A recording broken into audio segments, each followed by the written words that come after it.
It has very much got echoes of the original designers of the building.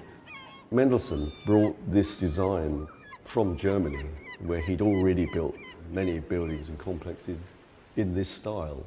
Mendelssohn himself specified that the window frames should be made of bronze, because obviously he understood that in this sea air, on this seafront, other metals would be affected quite adversely.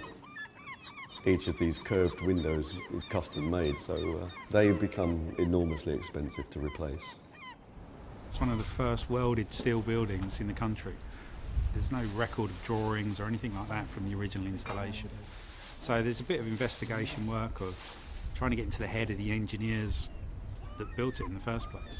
The glass actually forms part of the structure, so when the wind is blowing during the storm, you can actually see movement, and it's testament that 85 years later it's still here.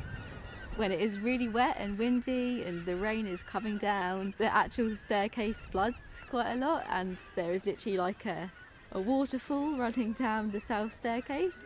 So I'm really excited that they're getting replaced now, which is great news. The concept is that the pavilion is for people's mind, body and soul. Funded by the Ministry of Health back in '35, an entertainment complex for your mental well-being. I'm really grateful to Historic England and their partners through Cultural Recovery Fund for helping us to start to repair the iconic south staircase window. I really love the building.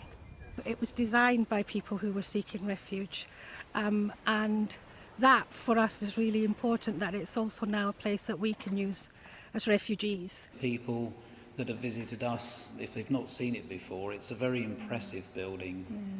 I think that's one of the things that made us decide to get married here, wasn't it? Yeah.